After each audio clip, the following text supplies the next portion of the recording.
సూఫీ కవులు, అలాగే ప్రథమ సూఫీ కవి ఎవరు ఏంటి అనేటువంటి టాపిక్ చూద్దాం. అసలు ఇక్కడ మనకి చూడండి, సూఫీ కవి అన్న ప్రేమాశ్రయి శాఖ కవి అన్న అర్థం ఒకటే. ప్రేమాశ్రయి కవి అనిన సూఫీ కవి అనిన అర్థం ఒకటే. ప్రేమాశ్రయి కవి అని ఎవరన్నారు అంటే, ఈ సూఫీ కవులకి ప్రేమాశ్రయి కవి అని అనిన వ్యక్తి ఎవరు అంటే ఆచార్య రామచంద్ర శుక్ల. ఎవరండి? ఆచార్య రామచంద్ర శుక్లనే తో ప్రేమాశ్రయి శాఖకే కవి అని పేరు పెట్టారు. మరి సూఫీ కవి అని ఎవరు పేరు పెట్టారు అని అంటే రామ్ కుమార్ వర్మ. సూఫీ కవి అనే పేరు ఎవరండి పెట్టారు అని అంటే రామ్ కుమార్ వర్మ. ఓకే అండి. సరే, మొట్టమొదటి సూఫీ కవి లేదా మొట్టమొదటి ప్రేమాశ్రయి శాఖ కవి కౌన్ హై? ప్రథమ్. ఓకే అండి. మరి ఈ మొట్టమొదటి కవి ఎవరు చూద్దాం. ఓకే, సరే, మొట్టమొదటి కవి ఒక్కొక్కరి ప్రకారం ఒక్కొక్కరు అండి. ఓకే, ఒక్కొక్కరిని చెప్పడం జరుగుతుంది. ఫర్ ఎగ్జాంపుల్ మనకి డాక్టర్ నగేంద్ర, అలాగే గణపతి చంద్ర గుప్త్. డాక్టర్ నగేంద్ర మరియు గణపతి చంద్ర గుప్త ప్రకారము ఒకరు. ఓకే, మరి అలాగే మనకి చూసుకున్నట్లయితే నెక్స్ట్ వన్ ఆచార్య రామచంద్ర శుక్ల ప్రకారం ఒకరు. అదే విధంగా హజారీ ప్రసాద్ ద్వివేది ప్రకారం ఒకరు. ఇలా ఒక్కొక్కరు ఒక్కొక్కటి చెప్పడం అనేటువంటిది జరిగిందండి. మరి ఇక్కడ డాక్టర్ నగేంద్ర లేదా గణపతి చంద్ర గుప్త తర్వాత నెక్స్ట్ వన్ మనకి రామ్ కుమార్ వర్మ ప్రకారం ఒకరైతే, అదే విధంగా మనకి నెక్స్ట్ వన్ మనకు చూసుకున్నట్లయితే హజారీ ప్రసాద్ ద్వివేది ప్రకారము వేరొక కవి. అదే విధంగా మనకి ఆచార్య రామచంద్ర శుక్ల ప్రకారము ఒకరు. సరే, ఎవరెవరు ఏంటి చూద్దాం. డాక్టర్ నగేంద్ర మరియు గణపతి చంద్ర గుప్త ప్రకారము తీసుకున్నట్లయితే అసాయిత్. ఎవరండి? డాక్టర్ నగేంద్ర మరియు గణపతి చంద్ర గుప్త ప్రకారము మొట్టమొదటి సూఫీ కవి లేదా మొట్టమొదటి ప్రేమాశ్రయ శాఖ కవి ఎవరు అంటే మనం చెప్పాల్సింది అసాయిత్. ఎవరండి? అసాయిత్. ఓకే, మరి నెక్స్ట్ వన్ రామ్ కుమార్ వర్మ ప్రకారము మొట్టమొదటి సూఫీ కవి ఎవరు అంటే ముల్లా దావూద్. ఓకే అండి. నెక్స్ట్ వన్ హజారీ ప్రసాద్ ద్వివేది ప్రకారము మొట్టమొదటి సూఫీ కవి ఎవరు అంటే మరి ఈశ్వర్ దాస్. ఓకే అండి. ఆచార్య రామచంద్ర శుక్ల ప్రకారము కుతుబన్. ఆచార్య రామచంద్ర శుక్ల ప్రకారం ఎవరండి? కుతుబన్. ఓకే, మళ్ళీ ఒకసారి చూడండి. డాక్టర్ నగేంద్ర గణపతి వీళ్ళిద్దరు ప్రకారము అయితే అసాయిత్. నెక్స్ట్ వన్ రామ్ కుమార్ వర్మ ప్రకారము ఎవరు అంటే ముల్లా దావూద్. నెక్స్ట్ వన్ హజారీ ప్రసాద్ ద్వివేది ప్రకారము ఈశ్వర్ దాస్. మరి ఆచార్య రామచంద్ర శుక్ల ప్రకారం అయితే ఎవరండి? కుతుబన్.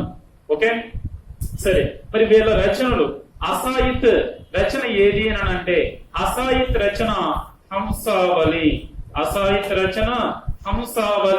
ఓకే, మరి ముల్లా దావూద్ యొక్క రచన చందాయన్. నెక్స్ట్ వన్ మరి హజారీ ప్రసాద్ ద్వివేది ప్రకారం ఈశ్వర్ దాస్ ది సత్యవతి కథ.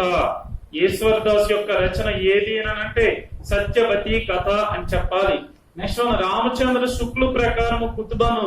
ఓకే, మొట్టమొదటి మరి సూఫీ రచన ఏది అని అంటే కుతుబన్ యొక్క మృగావతి. ఏదండి? మృగావతి. సరే, ఇక్కడ మనం చూద్దాం. ఓకే, డాక్టర్ నగేంద్ర మరియు గణపతి చంద్ర గుప్త ఎవరన్నారండి? అసాయిత్. మరి ఇది ఎలా గుర్తుంచుకుంటారు అని అంటే గణనాగ. ఎవరండి? గణనాగ లేదా నాగగణ అని గుర్తుంచుకోండి. ఓకే, నాగగణము అంటే నాగుపాముల యొక్క గుంపు. ఓకే అండి. సరే, నాగుపాముల యొక్క గుంపు ఏం చేశాయి అంటే చూడండి, సాయిత్ అంటే సాయి అంటే భగవంతుడు అని గుర్తుంచుకోండి. నాగుపాముల యొక్క గుంపు సాయి అంటే భగవంతుడు లేదా భగవాన్ అనే అర్థాన్ని ఇస్తుంది. కాబట్టి నాగగం సాయి. ఓకే, మరి నాగగం అంతా కూడా హంస దగ్గరికి వెళ్ళాయని గుర్తుంచుకోండి. నాగగణము అనేటువంటి దేవతలు హంస దగ్గరికి వెళ్ళాయి గుర్తుంచుకోండి. Next one Ram Kumar Varma. ఎవరండి? రామ్ కుమార్ వర్మ. రామ్ గోపాల్ వర్మతో గుర్తుంచుకోండి. రామ్ కుమార్ వర్మని రామ్ గోపాల్ వర్మతో గుర్తుంచుకోండి.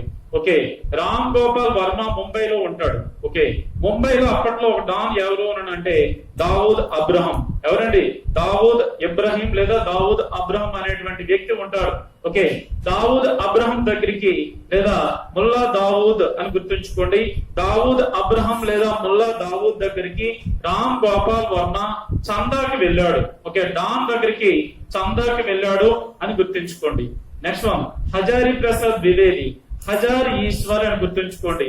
హజార్ అంటే 1000, ఈశ్వర్ అంటే దేవతలు. ఓకే అండి, మరి హిందూ మతంలో వేల కొలది దేవతలు ఉన్నారు, ఇది సత్యము. ఓకే అండి, హిందూ మతంలో వేల కొలది ఈశ్వర్ దేవతలు ఉన్నారు, ఇది సత్యము అని గుర్తుంచుకోండి. నెక్స్ట్ వన్ రామచంద్ర శుక్ల ప్రకారము. శుక్ల అంటే తెలుపు, మృగము. ఓకే, మృగ్ అంటే అర్థం ఇక్కడ లేడీ లేదా జింక అనే అర్థాన్ని ఇవ్వడం జరుగుతుందండి. అంటే శుక్ల అంటే తెల్లనిది, తెల్లని లేడీ, తెల్లని జింక. ఓకే అని గుర్తుంచుకోండి. మృగావతి, శుక్ల మృగావతి. మరి మృగావతి రాసింది ఎవరు అంటే కుతుబన్. ఓకే, ఈ విధంగా ఒక్కొక్కరు ఒక్కొక్కలా చెప్పడం జరిగింది. కానీ ఇందులో సర్వమాన్య ఏదండి? సర్వమాన్యం అందరూ అంగీకరించినటువంటి మొట్టమొదటి సూఫీ రచన, మొట్టమొదటి సూఫీ కవి ఎవరు అని అంటే చందాయన్ రాసిన ముల్లా దావూద్.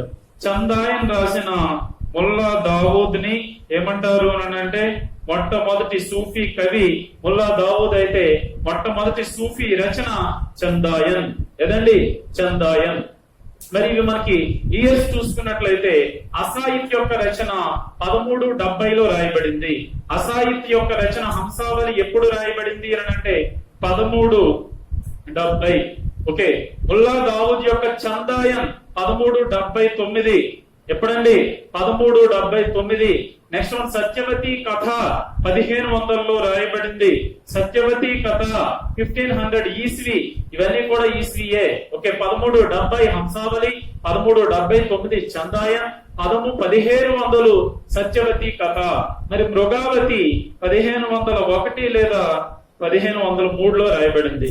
మరి 1501లో రాయబడింది అని ఎవరన్నారంటే ఆచార్య రామచంద్ర శుక్ల అన్నారండి. ఎవరన్నారు? ఆచార్య రామచంద్ర శుక్లు 1501లో మృగావతి రాయబడింది అన్నారు. 1503లో రాయబడింది అని డాక్టర్ నగేంద్ర అనడం జరిగింది. డాక్టర్ నగేంద్ర ప్రకారం 1503లో ఏ రచన రాయబడింది అని అంటే కుతుబన్ యొక్క మృగావతి. కానీ అత్యధిక శాతం ఎక్కువ మంది చెప్పేటువంటి సర్వమాన్య ఒకే ప్రథమ సూఫీ రచన చందాయన్. మరి చందాయన్ ఎప్పుడండి రాయబడింది? 1379. కాబట్టి सूफी काव्य का प्रारंभ किस रचना से माना जाता है అని బిట్ రావచ్చు. सूफी रचना का प्रारंभ किस रचना से किस वर्ष में प्रारंभ हुआ అని అడగొచ్చు. వర్ష అంటే 1379, రచన అయితే చందాయన్. ఓకే, కవి అయితే దావూద్.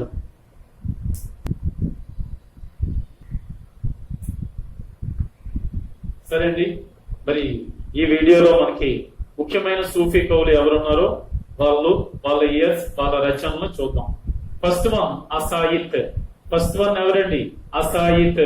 అసాయిత్ 1370లో, అసాయిత్ అనే కవి 1370లో హంసావళి అనే రచన రాశారు. ఏ రచన అండి? హంసావళి. హంసావళి అనే రచనని అసాయిత్ అనేటువంటి కవి రాయటం జరిగింది. మరి ముల్లా దావూద్ 1379లో, ముల్లా దావూద్ 1379లో చందాయన్ లేదా చాందాయన్ లేదా లోర్ కథ లేదా లోర్ కహ. ఓకే, దీనికి 4 పేర్లు ఉన్నాయి. చందాయన్, చాందాయన్, లోర్ కథ, లోర్ కహ. ఓకే అండి, చందా లేదా చాందా హీరోయిన్ పేరు, లోరిక్ లేదా లోరక్ అనేటువంటి వాడు హీరో. అందుకు వాళ్ళిద్దరి పేరు మీద అన్ని రావడం జరిగింది. నెక్స్ట్ వన్ కల్లోల్ కవి. మరి ఈ కల్లోల్ కవి రాసినటువంటి రచన ధోలా మారూరా దూహా లేదా దోహా. మరి ఇది ఎప్పుడండి రాయబడింది అంటే 1393 1473 మధ్యలో. ఖచ్చితమైనటువంటి సమయం తెలియదు. 1393 1473 మధ్యలో రాసి ఉండొచ్చు అని డాక్టర్ నగేంద్ర భావించారు. కల్లోక విరచన ధాలా మాలురా దోహా. నెక్స్ట్ వన్ దామో లేదా దామోదర్ కవి. దామో లేదా దామోదర్ కవి 1459లో లఖమ్ సేన్ పద్మావతి కథ. లఖమ్ సేన్ ఓకే అండి పద్మావతి కథ అనేటువంటి లఖమ్ సేన్ పద్మావతి కథ అనేటువంటి రచనని దామో లేదా దామోదర్ కవి 1459లో రాయటం జరిగింది. Next one Ishwar Das. ఈశ్వర్ దాస్ అనే కవి 1500లో ఈశ్వర్ దాస్ అనే కవి 1500లో సత్యవతి కథ. ఏ కథ అండి? సత్యవతి కథ రాయడం జరిగింది. నెక్స్ట్ వన్ కుతుబన్ 1501లో లేదా 1503లో. ఓకే, ఆచార్య రామచంద్ర శుక్ల ప్రకారం 1501, డాక్టర్ నగేంద్ర ప్రకారం 1503. ఆచార్య రామచంద్ర శుక్ల ప్రకారం అయితే 1501లో మృగావతి అనే రచన రాయబడింది. ఏ రచన అండి? మృగావతి. Next one Ganapati. మరి గణపతి అనేటువంటి కవి ఓకే మాధవానల్ కామ్ కందల అనే రచనని మాధవానల్ కామ్ కందల అనేటువంటి రచనని 1427లో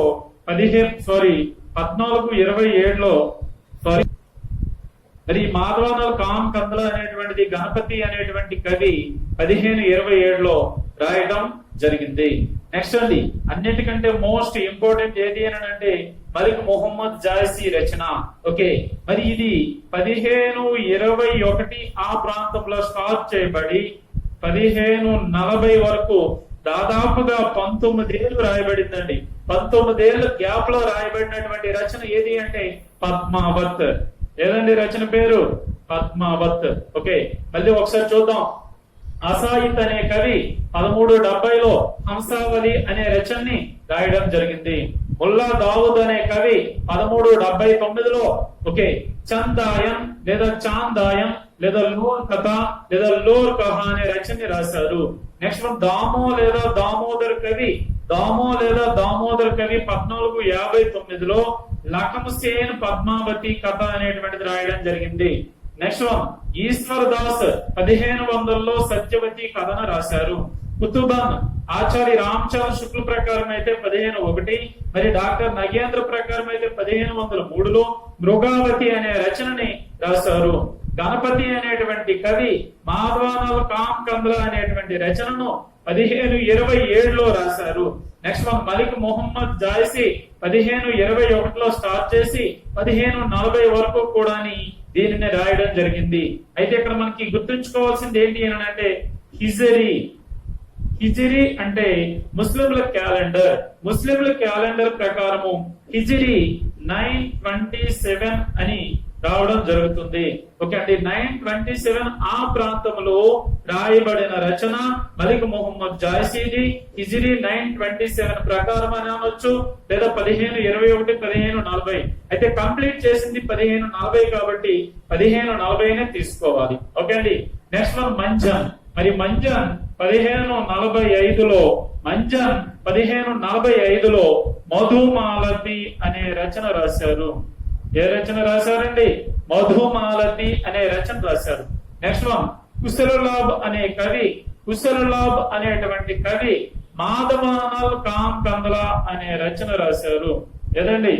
మాధవానల్ కామ్ కందల అనే రచనను రాయటము జరిగింది. ఓకే, మరి ఈ కుశలలాభ్ మాధవానల్ కామ్ కందల అనే రచనను 1556లో రాశారు. ఓకే అండి, నెక్స్ట్ వన్ జైన కవి జట్మల్. ఈ జైన కవి లేదా జైన శ్రావక్ అంటారు. ఓకే అండి, ఏమంటారంటే శ్రావక్ అంటే అర్థం ఏంటి అని అంటే ఇంట్లోనే ఉంటూ జైన మతాన్ని అవలంబిస్తూ జైన మతం తాలూకా సిద్ధాంతాలను పాటిస్తూ ఇంట్లో ఉంటూ సాంసారిక జీవితాన్ని గడిపేటువంటి వ్యక్తి అని అర్థం. అలాంటి జైన శ్రావక్ జట్మల్ అనేటువంటి వ్యక్తి ఇక్కడ ప్రేమ విలాస్ ప్రేమలత అనేటువంటి ఒక రచనని ప్రేమ విలాస్ ప్రేమలత ఏదండి ప్రేమ విలాస్ ప్రేమలత కి కథ అనేటువంటిది 1556లోనే రాయడం జరిగింది. 1556లో జైన కవి జటమల్ ప్రేమ విలాస్ ప్రేమలత రాశారు. అలాగే కుశలలాభ్ కూడా మాధవనాల్ కామ్ కథ అని 1556లో రాయడం అనేటువంటిది జరిగింది. నెక్స్ట్ మన నందదాస్ 1568లో నందదాస్ ఒక రచనను రాశారు. అది ఏంటి అని అంటే రూపమంజరి. ఓకే అండి, రూపమంజరి ఎవరిది అని అంటే నందదాస్ది. నెక్స్ట్ వన్ ఆలం అనేటువంటి కవి 1584లో ఆలం అనేటువంటి కవి 1584లో మాధవానల్ కామ్ కంద్ర అనే రచనను మళ్ళీ రాశారు. ఏదండి మాధవానల్ కామ్ కంద్ర. ఓకే సరే, నెక్స్ట్ వన్ మరి నారాయణ దాస్ అనేటువంటి కవి 1590లో ఒక రచన రాశారు. దాని పేరు చితాయి వార్త. ఏ వార్త అండి? చితాయి వార్త. ఓకే నెక్స్ట్ వన్ ఉస్మాన్ అనే కవి 1613లో చిత్రావళి అనే కథను రాయడం జరిగింది. చిత్రావళి అనే రచనను. అలాగే పుహుకర్ అనేటువంటి కవి రాష్ట్రతన్ అనేటువంటి రచనను 1618లో రాశారు. 1618లో రాష్ట్రతన్ పుహుకర్. నెక్స్ట్ షేక్ నబీ అనే కవి 1619లో జ్ఞానదీప్ అనేటువంటి రచనని రాయటం జరిగింది. జ్ఞానదీప్ ఎవరండి? షేక్ నబీ. నెక్స్ట్ వన్ నూర్ మొహమ్మద్ అనేటువంటి కవి 1744లో ఇంద్రావతి అనేటువంటి రచనని ఇంద్రావతి మరియు అనురాగ బాంసురి మొదలైనటువంటి రచనలని రాయడం జరిగింది. ఓకే అండి, 1744 ఆ ప్రాంతంలో నూర్ మొహమ్మద్ ఇంద్రావతి మరియు అనురాగ్ బాంసరి అనేటువంటి రచనలను రాయటం జరిగింది. నెక్స్ట్ వన్ జాన్ కవి అనేటువంటి కవి 1612-1664 మధ్యలో, యాక్చువల్ గా మనకి 1600లోనే ఇక్కడ చెప్పుకోవాలి. ఓకే అండి, 1613 తర్వాత 1612 1664, కానీ అంత ఇంపార్టెన్స్ కాదు కాబట్టి చివరిని పెట్టడం జరిగింది. ఓకే 1612 1664 జాన్ కవి. సరే అండి, అందరికంటే అత్యధిక ప్రేమ కావ్యాలు రాసిన కవి ఎవరు అని అంటే జాన్ కవి. ఒక ఆయన గురించి మనం తెలుసుకుంటాం. ఈయన మొత్తం రాసిన రచనలు ఎన్ని అని అంటే 78. మొత్తం రచనలు 78. ఆ 78లో 29 కావ్యాలు ప్రేమ కావ్యాలు. ఓకే అండి, జాన్ కవి ఎన్ని ప్రేమ కావ్యాలు రాశారు అని అడిగితే 29 అని చెప్పాలి. Next one Kasim Shah. ఏదండి కాసిం సాహ్ అనేటువంటి కవి హంస జవాహిర్ అనేటువంటి రచన రాయడం జరిగింది. ఓకే అండి, ఏ రచన అంటే Hans Jawahir. Okay next one Narpati Vyas అనేటువంటి కవి నల దమయంతి కథ. ఏదండి నల దమయంతి కథ అనేటువంటి రచనని రాయడం జరిగింది. ఇక్కడ ఇవి ఇయర్స్ మనకి అవైలబుల్ లేవు. ఓకే నల దమయంతి కథ. ఓకే అండి, అలాగే నెక్స్ట్ వన్ ముకుంద కవి. ముకుంద కవి ఏం రాశారంటే నల చరిత్ర. ముకుంద కవి నల చరిత్ర అనేటువంటి రచనని రాయడం జరిగింది. Next one Surdas. Okay Punjabi Hindu కవి. సూర్దాస్ పంజాబీ హిందూ కవి.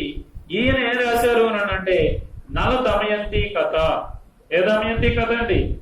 నల దమయంతి కథ అనేటువంటి రచనని రాయడం జరిగింది. మరి నరపతి వ్యాస్ అయితే ఓన్లీ నల దమయంతి అని తీసుకోండి. నరపతి వ్యాస్ ఓన్లీ నల దమయంతి. ఓకే నల చరిత్ర అంటే ముకుంద కవి. నెక్స్ట్ వన్ సూర్యదాస్ అయితే నల దమయంతి కథ అనేటువంటిది తీసుకోండి. నెక్స్ట్ వన్ మనకి ఈ రచనల తాలూకా భాషలు. ఓకే అండి, సరే అసాయిత్ అనేటువంటి కవి రాసిన హంసావళి. దీని తాలూకా లాంగ్వేజ్ ఏది అని అంటే రాజస్థానీ. ఏదండి ప్రాచీన Rajasthani. Okay, next one Mulla Daud. Mulla Daud యొక్క చందాయం అవధి. చందా అవధి, చందాలో దా ఉంది, అలాగే అవధి అని గుర్తుంచుకోండి. దామో లేదా దామోదర్ కవి యొక్క లఖంసేన్ పద్మావతి కథ, ఇది మళ్ళీ Rajasthani. Okay, next one Ishwar Das Satyavati. Satyavati కథ అవధి. సత్యవతి కవధి అవధి. కుతుబన్ యొక్క మృగావతి. మృగావతి కూడా అవధియే. ఓకే అండి. Next one Ganapati Madhavanal Kamkandala, మళ్ళీ ఏది అంటే రాజస్థానీ. ఓకే అండి. Next one Malik Mohammad Jayasi Awadhi. Okay, Malik Mohammad Jayasi Awadhi. Next one Manjhan. Manjhan యొక్క మధుమాలతి. మధుమాలతి కూడా అవధియే. మధుమాలతి కూడా ఏ లాంగ్వేజ్ అండి? Awadhi. Next one Kushallabh. Kushallabh Madhavanal Kamkandala, Rajasthani. Okay, అలాగే జైన కవి జట్మల్. జైన కవి జట్మల్ తమక ప్రేమ్ లత, ప్రేమ విలాస్ ప్రేమ్ లత. ఇక్కడ మనకి లాంగ్వేజ్ అనేటువంటి మెన్షన్ చేయలేదు డాక్టర్ నగేంద్రలో. ఓకే అండి. Next one Nanddas. నందదాస్ బ్రజ్. నందదాస్ ఏదండి? బ్రజ్. ఎందుకంటే నందదాస్ శ్రీకృష్ణ భక్తి శాఖ కవి కాబట్టి ఆయన లాంగ్వేజ్ బ్రజ్, గుర్తుంచుకోండి. ఆలం యొక్క మాధవనాలు కామ్ కందల కూడా ఇవ్వడం జరగలేదు. ఓకే, మాధవనాలు కామ్ కందలతో మొత్తం 3 సార్లు మనకు వస్తుందండి.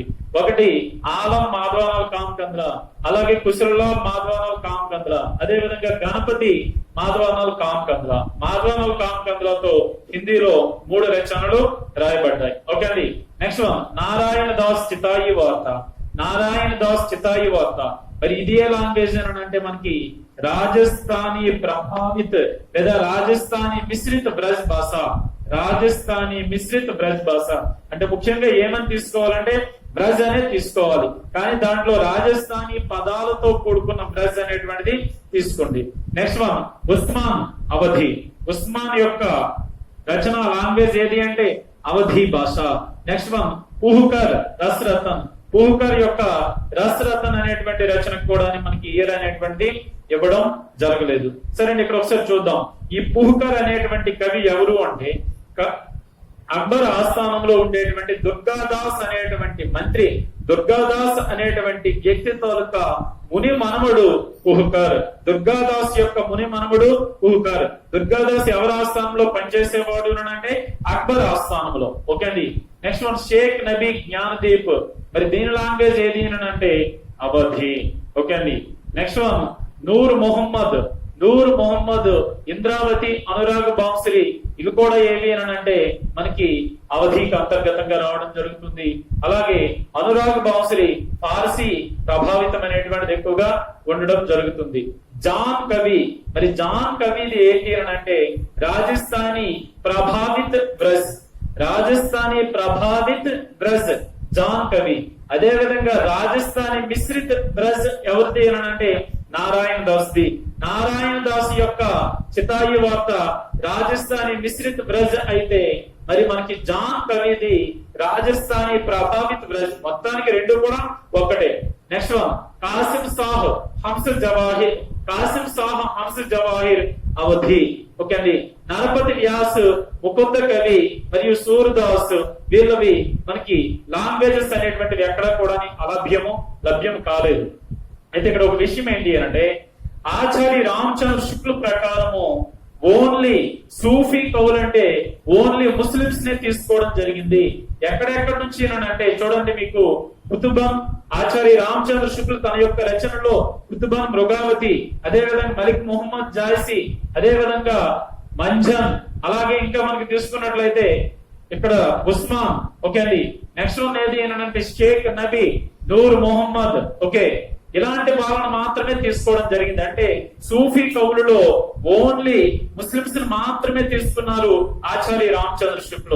ఆచార్య రామచంద్ర శుక్ల దృష్టిలో ఒకే ఒక్క హిందూ కవి ఎవరు అంటే సూర్దాస్. ఎవరండి? సూర్దాస్. కానీ ఏ సూర్దాస్ అంటే కృష్ణ భక్తి శాఖ కవి సూర్దాస్ కాదు, పంజాబ్ కి చెందిన ఒక హిందూ కవి షాజహాన్ సమయాల. ఏదండి? షాజహాన్ పరిపాలనా కాలంలో. ఎవరి పరిపాలనా కాలం అండి? షాజహాన్ పరిపాలనా కాలంలో ఒకే సూర్దాస్ అనేటువంటి పంజాబీ హిందూ కవి నవదమయంతి కథ రాశారు. ఏకైక సూఫీ ప్రేమాఖ్యాన్ హిందూ కవి సూర్దాస్ అని ఆచార్య రామచంద్ర శుక్ల చెప్పడం జరిగింది. అయితే ఇప్పుడు ఇన్ని రచనలు ఉన్నాయండి. ఈ మొత్తం రచనలన్నిటి గురించి కూడా మనం డీటెయిల్ గా వెళ్తాం, కానీ ఇక్కడ ఈజీగా గుర్తించుకోవడం ఎలా అనేటువంటిది చూద్దాం. అసాయిత్ యొక్క హంసావళి. ఓకే, మీరు బోర్డు మొత్తం చూడొద్దు, నేను ఎక్కడైతే చెప్తున్నానో అదే చూడండి. ఓకే, అసాయిత్ హంస. ఓకే అండి, సాయి అనే అమ్మాయి హంస మీద కూర్చుంది అని గుర్తుంచుకోండి. సాయి అనే అమ్మాయి హంసావళి. ఓకే అండి, సాయి హంస, సాయి హంస, సాయి అనే అమ్మాయి హంస మీద కూర్చుంది అని గుర్తుంచుకోండి. నెక్స్ట్ మన ముల్లా దావూద్.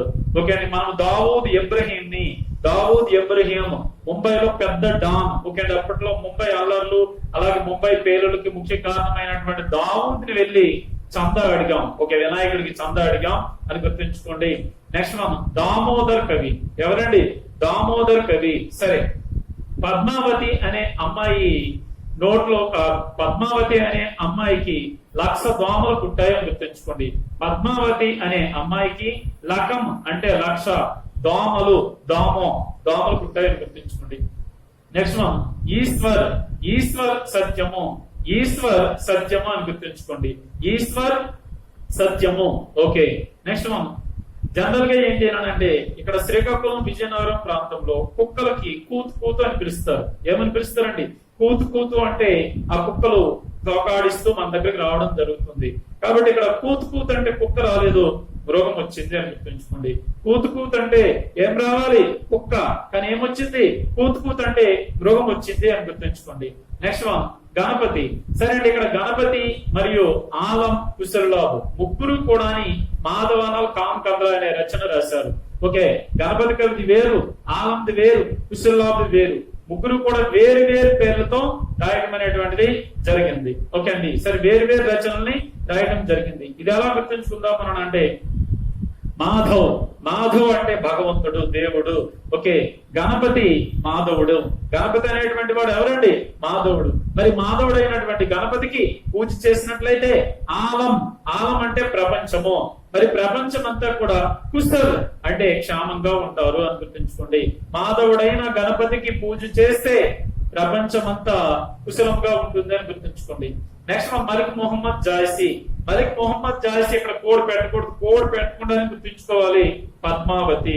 ఏదండి? పద్మావతి. జాయిసీ పద్మావతి అని గుర్తుంచుకోండి. ఇక్కడ కోడ్ అనేటువంటిది వద్దు, ఎందుకంటే 70% బిట్ వచ్చే స్కోప్ ఈయనదే కాబట్టి. సబ్సే ప్రసిద్ధ కవి వీళ్ళందరిలో కల్లా ప్రముఖ కవి ఎవరు అని అంటే Malik Mohammad Jayasi. Okay, next one Manjhan. Manjhan Madhumalati. Madhu అనే అమ్మాయి మంజన్ అంటే దంతాలు తోముకోవడం, ఉదయం పూట బ్రష్ చేసుకోవడాన్ని మంజన్ అంటే అల్పప్రాణ్ జాబ్ ఉంటది, మహాప్రాణ్ కాదు. మంజన్ అనేటువంటిది మధు అనే అమ్మాయి చేసుకోదు, మధు మంజన్ చేసుకోదు అని గుర్తుంచుకోండి. నెక్స్ట్ వన్ జైన కవి జటమల్. జైన కవి జటమల్. జటమల్ రచన ఏంటండి? ప్రేమ విలాస్ ప్రేమలత. సరే, ప్రేమలత అనే అమ్మాయి, ప్రేమలత అనే అమ్మాయి ప్రేమ కోసం విలాసానికి వెళ్ళింది. ప్రేమలత అనే అమ్మాయి ప్రేమ కోసం విలాసాలకు వెళ్ళింది, అంటే టూర్ వెళ్ళింది. టూర్ వెళ్ళి ఒక చోట సెప్టిక్ ట్యాంక్ లో పడిపోయింది. సెప్టిక్ ట్యాంక్ లో పడిపోతే జటంతా కూడా, జట అంటే ఆమె యొక్క జుట్టంతా కూడా మలం అయ్యింది అని గుర్తుంచుకోండి. ఓకే, ఇక్కడ కొన్ని మరి మనకి అశ్లీలంగా అనిపించవచ్చు, ఇబ్బందిగా అనిపించవచ్చు, అయినా గుర్తించుకోవడం కోసమే అనేటువంటిది మాత్రం మీరు దృష్టిలో ఉంచుకోవాలి. Next one నందదాస్ రూపమంజరి. నందదాస్ యొక్క రచన రూపమంజరి. సరే, ఇక్కడ మీకు బద్రీ సినిమా గుర్తుకు రావాలండి. బద్రీ సినిమాలో అక్కడ ప్రకాష్ రాజ్ నంద, నేను నంద అని అంటాడు. అప్పుడు పవన్ కళ్యాణ్ నువ్వు నంద అయితే నేను బద్రీనాథ్ అంటాడు. ఈ డైలాగ్ ఇక్కడ మనం గుర్తుంచుకుందాం. నువ్వు నంద అయితే నేను రూపా, నువ్వు నంద అయితే నేను రూపా అని ఇక్కడ ఒక డైలాగ్ చదివేటప్పుడే నీవు నంద అయితే నేను రూపా అని ఇక్కడ మీరు పవన్ కళ్యాణ్ కి బదులుగా రూపా అనేటువంటి పదాన్ని ఇక్కడ యూజ్ చేసుకోవడం జరగాలి. ఓకే అండి. Next one Narayana Das. Okay, Narayana Narayana అంటూ ఎవరు అంటే నారదుడు చితక కొడతాడు. నారాయణ నారాయణ అంటూ నారదుడు చితక కొడతాడు అని గుర్తుంచుకోండి. ఏం చితక కొడతాడు అంటే చేతిలో ఉండేటువంటి చిడతలు చితక కొడతాడు. Okay, next one Usman Chitravali. Usman ఏంటండి? చిత్రావళి. ఉస్ చిత్ర, ఏ చిత్ర? ఉస్ చిత్రకో దేకో, ఉస్ చిత్రకో దేకో, ఆ చిత్రాన్ని చూడు. ఉస్ చిత్ర, ఉస్ చిత్ర అని గుర్తుంచుకోండి. పుహుకర్, పుహుకర్ లో ఏముంది అని అంటే కర్ ఉంది. రసరథంలో రస్ ఉంది. కర్ర వచ్చి రసంలో పడింది అని గుర్తుంచుకోండి. కర్ర అంటే మన చేతిలో ఉండేటువంటి బెత్తం వచ్చి ఓకే అండి మనం తాగేటువంటి అన్నంలో కలుపుకునేటువంటి రసంలో పడి రత్నం లాగా తేలింది. ఓకే, చేతి కర్ర రసంలో కలిపి పడి ఏమైంది అని అంటే రత్నం లాగా బయటికి తేలింది అని గుర్తుంచుకోండి. Next one Sheikh Nabi. నబీ జ్ఞాన్ అని గుర్తుంచుకోండి. నబీ అంటే నబీ అంటే కొత్త అని అర్థము. నబీ జ్ఞాన్ అంటే కొత్త జ్ఞానము. నయా జ్ఞాన్, నయా జ్ఞాన్, నబీ జ్ఞాన్, నయా జ్ఞాన్, నబీ జ్ఞాన్ అని గుర్తుంచుకోండి. Next one Noor Mohammad Indravati Anurag Bansuri. Okay అండి, సరే అను అనేటువంటి అమ్మాయి ఇంద్ర అనే సినిమాని నూర్ అంటే 100 సార్లు 100 సార్లు చూసింది అని గుర్తుంచుకోండి. అను అనే అమ్మాయి ఇంద్ర అనే సినిమాను 100 సార్లు చూసింది. ఓకే, నెక్స్ట్ వన్ జాన్ కవి. ఈ జాన్ కవివి చాలా ఎక్కువ రచనలు ఉన్నాయి, ఏదో 1-2 కాదు, అవి ఆయన తర్వాత చూస్తున్నాం. నెక్స్ట్ వన్ కాసిం సాహ్ హంస జవాహిర్. కాశీ హంస గుర్తుంచుకోండి. కాశీ హంసలు జవాహిర్ అంటే ఆభరణాలు వేసుకుంటాయి. కాశీలో ఉండే హంసలు జవాహిర్ అంటే ముక్కుకి చెవులకి అలాగే మెడలో కూడా ఆ జవాహిర్ అంటే ఆభరణాలు వేసుకుంటాయని గుర్తుంచుకోండి. Next one Narapati. పతి అంటే భర్త. ఓకే, నలుడు దమయంతి పతి అని గుర్తుంచుకోండి. నలుడు దమయంతికి పతి, నలుడు దమయంతికి పతి నరపతి అని గుర్తుంచుకోండి. నెక్స్ట్ వన్ ముకుంద కవి. ముకుంద అంటే కృష్ణుడు. ముకుంద అంటే ఎవరండి? కృష్ణుడు. మరి కృష్ణుడిది పుట్టినప్పటి నుంచి చివరి వరకు కూడా చనిపోయినంత వరకు కూడా ఆయన రంగు ఏంటి అంటే నల్లగా ఉంటాడు. కాబట్టి కృష్ణుడి చరిత్ర నల్లని చరిత్ర అని గుర్తుంచుకోండి. కృష్ణుని చరిత్ర, ముకుందుని చరిత్ర నల్లని చరిత్ర అని గుర్తుంచుకోండి. Next one Surdas. మరి ఈ పంజాబీ కవి, పంజాబీ హిందూ కవి సూర్దాస్ ఏంటి అంటే నల్ దమయంతి కథ. నల్ దమయంతి అంటే నరపతి, నల్ దమయంతి కథ అంటే సూర్దాస్. ఓకే, ఇప్పుడు ఒక్కొక్క కవి గురించి ఒక్కొక్క రచన గురించి మనము డీటెయిల్ గా తెలుసుకుందాం. ఓకే, టెట్టే కాదు, TET, DS, DSC, JL, DL, NET, SLET ఇలాంటి ఎగ్జామ్స్ ఏవైనా కూడా ఆ బిట్ మనం ఇచ్చేటువంటి మ్యాటర్ లో తప్పనిసరిగా ఉంటుంది. ఓకే అండి, ఇప్పుడు మనకి ఒక్కొక్క రచన ఏ లాంగ్వేజ్ అనేటువంటి చూసామండి, కానీ అలా ఉంటే మనం కన్ఫ్యూజ్ అవుతాం. అందుకే ఏం చేద్దామంటే చూడండి ఒకసారి అవధిలో రాయబడినవి ఏంటంటే చూద్దాం. 1 చందాయన్ దామోదర్ కవి. ఓకే అండి. 2 మృగావతి దావూద్ ముల్లా దావూద్ కవి. చందాయన్ ముల్లా దావూద్ కవి. మృగావతి కుతుబన్.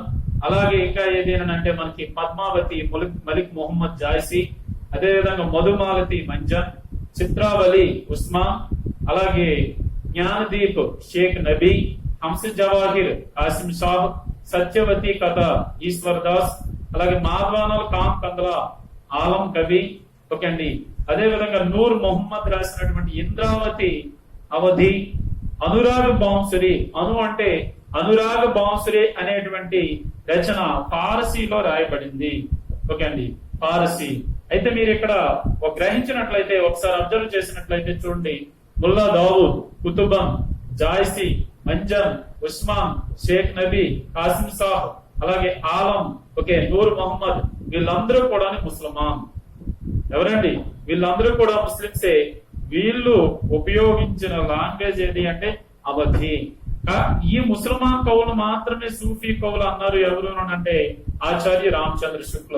కాబట్టి ప్రేమాఖ్యాన్ పరంపరాక ఆ ప్రేమాఖ్యాన్ పరంపరకి భాష క్యా హై అని అంటే అవధి అనే చెప్పాలి.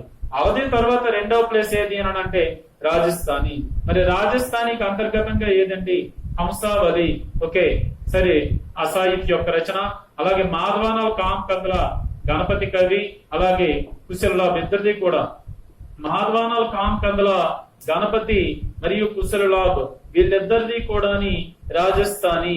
నెక్స్ట్ ఢాలా మారూరా దోహా కల్లోల్ కవి. ఢాలా మారూరా దోహా కల్లోల్ కవి ఇది కూడా రాజస్థానీయే. లఖం సేన్ పద్మావతి కథ దామోదర్ కవి అది కూడా రాజస్థానీయే. మరి రాజస్థానీ మిశ్రిత్ లేదా ప్రభావిత బ్రజ్ అనేటువంటిది ఉంది. దీనికి అంతర్గతంగా మనం చూసుకున్నట్లయితే నారాయణ దాస్ చితాయి వార్త, అదే విధంగా జాన్ కవి, ఎవరండి జాన్ కవి, ఈ జాన్ కవిని కూడా ఇక్కడ రాజస్థానీ మిశ్రిత్ బ్రజ్ లేదా ప్రభావిత భాష అంటాం. నెక్స్ట్ వన్ ఓన్లీ బ్రజ్ భాషను యూజ్ చేసింది ఎవరు అంటే నందదాస్ యొక్క రూప్ మంజరి, నందదాస్ యొక్క రూప్ మంజరి అండి. అయితే మళ్ళీ మనం ఇక్కడ సింపుల్ గా చూద్దాం కోడ్ వైజ్ గా. ఓకే అండి, ఈ అవధి భాష యూజ్ చేసినటువంటి ఏ రచనలు ఉన్నాయో చూద్దామండి. జ్ఞాన్ అంటే చూడండి, జ్ఞాన్ అంటే జ్ఞానదీప్ షేక్ నబీది. అలాగే పద్మావతి అంటే మలిక్ మొహమ్మద్ జాసీది. నెక్స్ట్ మనం మృగావతి అంటే కుతుబన్, మధుమావతి అంటే మంచాన్, చందాయన్ అంటే ముల్లా దావూద్, అలాగే మాధవానాల్ కామ్ కందుల ఆలం. ఓకే, నెక్స్ట్ మనం సత్యవతి అంటే సత్యవతి కథ ఈశ్వర్ దాస్, జవాహిర్ అంటే హంస జవాహిర్ కాసిం సాబ్. ఓకే అండి, ఇంద్ర అంటే ఇంద్రావతి నూర్ మొహమ్మద్, చిత్ర అంటే చిత్రావలి ఉస్మాన్, చంద అంటే మనకి కోడ్ పెట్టుకున్నాం. ఏంటి అంటే ఈ కోడ్ సరే చూద్దామండి. జ్ఞానము లేనటువంటి పద్మావతి, జ్ఞానము లేని పద్మావతి మృగము లాంటి మధు అనే అమ్మాయి దగ్గరికి, జ్ఞానము లేని పద్మావతి మృగము లాంటి మధు అనే అమ్మాయి దగ్గరికి చంద అడగడానికి వెళ్ళింది. ఓకే అండి, కానీ ఈ చంద ఇవ్వలేదు. ఓకే అండి, జ్ఞానము లేని పద్మావతి మృగము లాంటి మధు దగ్గరికి చందా కోసం వెళ్తే మరి ఈ మృగము లాంటి మధు చందా ఇవ్వలేదు అని గుర్తుంచుకోండి. ఓకే, అప్పుడు మాధవుడిని నమ్మేటువంటి అంటే భగవంతుడి మీద విశ్వాసం ఉన్నటువంటి సత్యవతి మరియు జవాహిర్ అనేటువంటి ఇద్దరు అమ్మాయిల దగ్గరికి వెళ్ళింది. ఓకే అండి, సరే చందా నువ్వివ్వకపోతేనేమి మధు, నాకు భగవంతుని నమ్ముకునేటువంటి విశ్వాసం ఉండే సత్యవతి మరియు జవాహిర్ అనేటువంటి ఇద్దరు స్నేహితురాలు ఉన్నారు, వాళ్ళ దగ్గరికి వెళ్ళి చందా అడుగుతానని చెప్పేసి ఈ పద్మావతి మాధవుడు నమ్మే ఈ సత్యవతి జవాహర్ దగ్గరికి బయలుదేరింది. కానీ ఈ సత్యవతి జవాహిర్ లేరు. ఏం చేశారంటే ఆ టైంలో ఇంద్రా చిత్రాన్ని చూడడానికి వెళ్ళారు. ఇంద్రా చిత్రాన్ని చూసి తిరిగి వచ్చిన తరువాత మరి పద్మావతి అనే అమ్మాయికి చందా ఇవ్వడం జరిగింది అని గుర్తుంచుకోండి. మళ్ళీ ఒకసారి కోడ్, జ్ఞానము లేని పద్మావతి మృగము లాంటి మధు అనే అమ్మాయిని చందా అడిగితే మృగము లాంటి మధు చందా ఇవ్వలేదు. అప్పుడు ఈ పద్మావతి మాధవుడిని దేవుని నమ్మే సత్యవతి జవాహిర్ దగ్గరికి వెళ్తే వాళ్ళిద్దరూ కూడా ఆ సమయంలో ఇంద్రా చిత్రాన్ని చూడడానికి వెళ్ళారు. ఇంద్రా చిత్రాన్ని చూసి వచ్చిన తర్వాత ఈ పద్మావతికి చందా ఇచ్చారు అని గుర్తుంచుకోండి. ఇవన్నీ కూడా అవధి భాషలో రాయబడినటువంటివి. ఓకే, నెక్స్ట్ వన్ రాజస్థానికి సంబంధించినటువంటివి. ఓకే అండి, సరే ఇక్కడ మాధవ్ అంటే మాధవానాల్ కామ్ కందలా. ఈ మాధవానాల్ కామ్ కందలాని కుశలలాభ్ మరియు గణపతి. ఓకే అండి, కుశలలాభ్ గణపతి వీళ్ళది రాజస్థానీ, ఆలంది మళ్ళీ అవధి. ఆలంది ఏంటండి అవధి, కానీ ఇక్కడ మనకి మాధవానాల్ కామ్ కందలా కుశలలాభ్ మరియు గణపతి మాత్రము అవధి కాదు, రాజస్థానీ. కాబట్టి మాధవ్ అనే అబ్బాయి లఖం అంటే లఖం సేన్ పద్మావతి కథ దామోదర్ కవిది. ఓకే అండి, సరే మాధవ్ అనే అబ్బాయి లఖ్ అంటే అర్థము లక్షద్వీప్ అని గుర్తుంచుకోండి. లఖ్ అంటే అర్థము లక్షద్వీప్. లక్షద్వీప్ అని అంటే ద్వీపాలు అంటే చుట్టూ కూడా సముద్రం మధ్యలో ద్వీపం ఉంటుంది. అక్కడ సముద్రంలో లక్షద్వీపుల్లో హంస ఈత కొడుతూ ఉంది. లక్షద్వీపుల్లో ఈత కొడుతున్నటువంటి హంస దగ్గరికి వెళ్ళి డోల్ కొట్టాడు మాధవుడు. డోల్ అంటే డప్పు. ఓకే అండి, డప్పు కొట్టేసరికి మరి అప్పుడు ఆ హంస ఏం చేసిందంటే రాజస్థాన్ వెళ్ళిపోయింది అని గుర్తుంచుకోండి. ఓకే అండి, మాధవ్ అంటే మాధవానాల్ కామ్ కందల గణపతి మరియు కుశలలాభ్. నెక్స్ట్ వన్ లక్ అంటే లఖం సేన్ పద్మావతి కథ దామోదర్ కవిది. నెక్స్ట్ వన్ హంస అంటే ఏదంటే Hansavali Asait. Okay, next one Dhol అంటే డోలా మారుల దోహా కల్లోల్ కవి. నెక్స్ట్ వన్ రాజస్థాన్ వెళ్ళిపోయిందంటే రాజస్థానీ లాంగ్వేజ్. నెక్స్ట్ వన్ ఇక్కడ చూద్దాం, చితాయి వార్త నారాయణ దాస్ మరియు జాన్ కవి. ఓకే, మరి ఇది ఎలా గుర్తుంచుకుందాం అంటే చూడండి, రాజస్థానీ మిశ్రిత బ్రజ్ లేదా రాజస్థానీ ప్రభావిత బ్రజ్. కాబట్టి ఇక్కడ మనం ఎలా గుర్తుంచుకుందామంటే ఒక లాంగ్వేజ్ లోనే మనకి కొన్ని కష్టం అవుతున్నాయి. అలాంటిది రాజస్థానీ మరియు రెండు భాషలతో చెప్తూ ఉంటే చితక్ కొడుతూ ఉన్నాడు నారాయణ నారాయణ అంటూ. ఓకే అండి, నారదుడు నారాయణ నారాయణ అని చితక్ కొడుతున్నాడు. ఎన్ని లాంగ్వేజ్ లో? రాజస్థానీ మరియు బ్రజ్ లో మరి చిడతలతో చితక్ కొడుతూ ఉన్నాడు. అప్పుడు మన ప్రాణం పోయింది. జాన్ అంటే ప్రాణము పోయింది అని గుర్తుంచుకోండి. Next one Braj. బ్రజ్ లో రాసినటువంటిది ఏది అంటే నందదాస్ రూపమంజరి. ఇవి మనకి ఇక్కడ ఈ వీడియోలో మొత్తం కవులు, వాళ్ళ రచనలు, వాళ్ళ తాలూకా భాష. ఓకే అండి, ఇక్కడ నుంచే మనకి 90% బిట్స్ అనేటువంటివి రావడం జరుగుతుంది. ఓకే, మిగిలిన కవులు అందరూ కూడా దాదాపు మనం ఇప్పుడు 25 మంది కవుల గురించి చెప్పుకున్నాం. అవన్నీ కలిపి మినిమం 5 నుంచి 7 వీడియోలు, దాదాపుగా మనకి 3 నుంచి 4 గంటల వీడియోస్ అవన్నీ రావడం జరుగుతుంది. మీకు టెట్ డిఎస్సి ఏదైనా కూడా బిట్ సింపుల్ గా చేయగలరు.